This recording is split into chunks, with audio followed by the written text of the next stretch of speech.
Hello, my name is Ted Meyerson, and I'm a volunteer with AARP Maryland.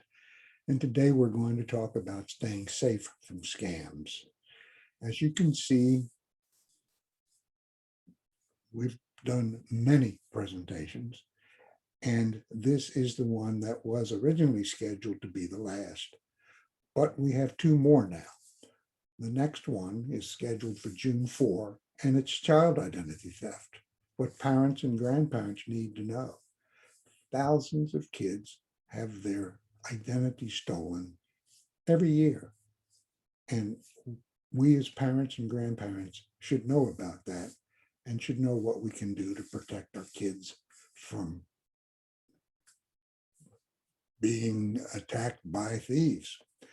On June 18th, we'll have a conversation with the senior policy analyst with the Consumer Financial Protection Bureau for older Americans.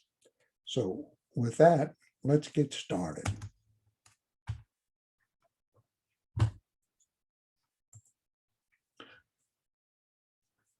No one wants to be taken advantage of by a thief. So we're going to suggest some things you can do to protect yourself. The goals of the thief are always the same.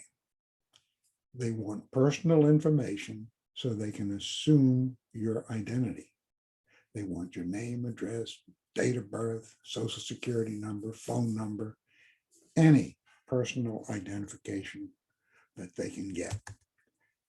Now, there's information out there that you can control. You can control your social security number pretty much. Your driver's license, when you use it for an ID, but you don't have to give it to somebody. And if you do, ask them why. Your passport number, which is probably a pretty private thing.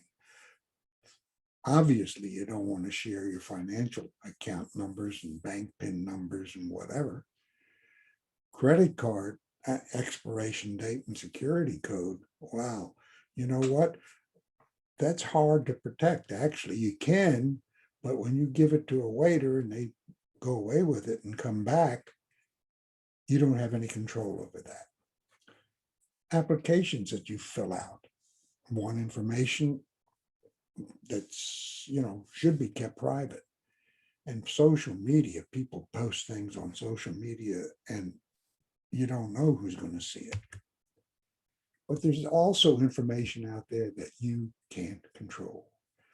It's out there, your legal name, their current and past address, your date of birth, your email address, your phone number, the affiliations and memberships and your employer, life cycle announcements, birth or engagement announcements, death notices, the kinds of awards that you might get. All of those things are out there that somebody can look at and say, wow, I'm going to say I'm this person and assume your identity. Your credit report has got information in there, which is unbelievable. Now, there's a golden rule, and that is don't give thieves what they want. That's harder to do than you might think because of the things we said are currently out there for anybody to look at, plus the fact that you might have to fill out certain pieces of information on an application of some kind. But know whom you are communicating with and never give information unless you initiated the event. And never, never, never click on a link you're not sure about. Some precautions you can take. Don't carry your social security number and personal information around with you. Don't leave mail or personal information unsecured. Use credit cards instead of debit cards. Why? There's a limit to your responsibility on a credit card, and credit card companies will invariably make up your loss. Debit cards, on the other hand, can run the risk of not being where you're not being made whole. I don't remember the exact sequence that it goes on, but if you let the bank know within a short period of time, they'll reimburse you wholly. on a longer period of time, they'll be responsible for less money.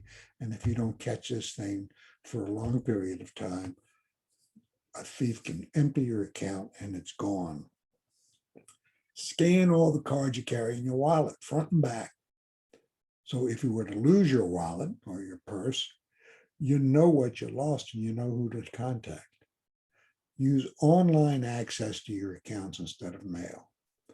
If you get a credit card report once a month or a bank statement once a month, it comes on the first of the month, you've got 30 days before you can check it again. But if you're dealing online, you can check it as often as you want. And that makes life a lot simpler for you.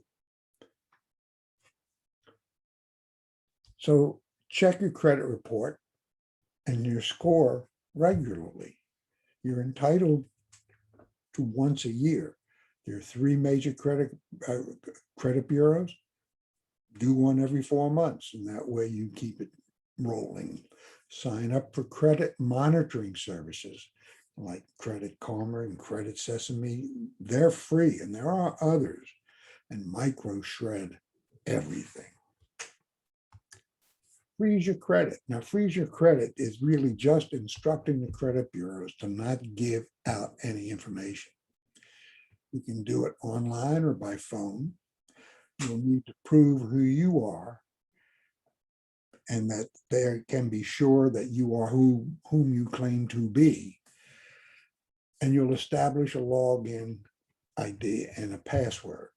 Don't lose the password, because then you won't be able to unfreeze your credit and it'll be a mess getting back to where you want to be. You can unfreeze it whenever you need to. It takes some time and effort. There's something called a freeze lock also. Very often they'll charge you for that, and that one you can go in very quickly and unfreeze and unlock and relock. But you don't need to do that. There's no fee to freeze your credit and unfreeze your credit. Monitoring service and credit bureau and credit fraud alerts won't protect you because they're history. They inform you after something happens, not before or while it's going on. Protect yourself online. Never use the same password for multiple accounts. Create secure passwords. The longer, the better. Phrases are good. Use a password vault or manager to help create a unique and strong password for every website. They're encrypted, they're safe. Just Google to find out which one fits your needs. Use two-step authentication. You go to log into your bank account, you put in your ID and password. The bank then sends you a 6-digit number or some sequence to your cell phone. You put that in order to access your account. That's an extra buffer. And even if somebody steals your password and ID, they can't get in unless they have your cell phone. Monitor bills and financial accounts online. We've already spoken about that. And instead of by mail, keep software and antivirus spyware on computers and devices up to date, because a lot of what they're keeping up with are what the hackers are trying to use to get into your account. Use secure websites. The S in HTTPS stands for secure. If you're doing a transaction on a site, make sure that web address has the HTTPS. Use caution when using public Wi-Fi. Public Wi-Fi is like a party line. Anybody can listen in. So what you want to do if you need to use public Wi-Fi is get a virtual private network, which puts a shield between your devices and the internet so that you become more safe from being invaded that way. Don't get hooked. Over 90% of hacks occur from clicking on links. over 90% of hacks occur from clicking on links. Never, never, never click on a link or open a file that you're not absolutely sure about. To be sure, if you see something that is supposed to check something or be sure something is right, go to the sender and say, did you ask for this information? Be careful if you Google the sender. Be sure the results are not a fake site. And when you Google and you get a phone number and you call the phone number and you're calling the people that sent you the false information. For spam and robocalls, scammers count on emotions to get you to do something. They usually want you to send money by gift card or wire transfer. If somebody wants you to do that, it's in all likelihood a scam. If you get a call supposedly from a government agency like the IRS or Social Security, and they say you owe money and you have to pay it right away, go get a gift card or wire transfer, it is a fraud. The government won't notify you for anything like that over the telephone or by email. They will send you a notice and they'll contact you legitimately. Spam and robocallers feed on greed, fear, and pity. There are only a few left. You got to buy it now. The IRS is coming after you and your Social Security check is frozen. Your grandchild needs bail money. And some victims from a hurricane need your help. Save yourself from COVID-19. That went big for a while and may still be big. If you do talk to anybody, even in person in a store, never let yourself be rushed into a decision. And remember, if it sounds too good to be true, it probably is. Don't let a salesperson intimidate you. Develop a refusal script. Now, here's a refusal script that no salesman can overcome. You just say, I don't know why, I just don't want it. Keep asking questions. Questions are a poison pill for con artists. Check it out. We've already said it before. Contact the company directly. Never use an email link to contact the company. Don't answer, can you hear me, with a yes. It's not me saying that. Ann Johnson, Vice President of Cybersecurity for Microsoft, says never say yes. Why? Because they record that. You get something in the mail with a bill. You call up, say, I didn't order that. And they say, oh, yes, you did. Listen. And they play back your yes. Remember, a phone threat from a government agency is a scam. If they want payment using a gift card or wire transfer, it's a scam, period. Unless you initiated the call, never give information. And don't be a smarty pants. I always hear people say, well, I pressed one and talked to this guy for 20 minutes because I'm messing his up. I'm wasting his time. Yeah, but that guy can hang up from you. He knows your name. He knows your phone number. He can go on on social media, put stuff out there that's false. You will pay forever trying to correct it. Just hang up. Call the FCC or call AARP's Fraud Watch Network. And there's more information available. Now, we can get into phishing, vishing, and smishing. We've done that to a really greater extent on Maryland YouTube. So go to Maryland YouTube, look up the phishing, vishing, and smishing recording, and there are other ones there also. Now, I'll try to put this into chat before we hang up.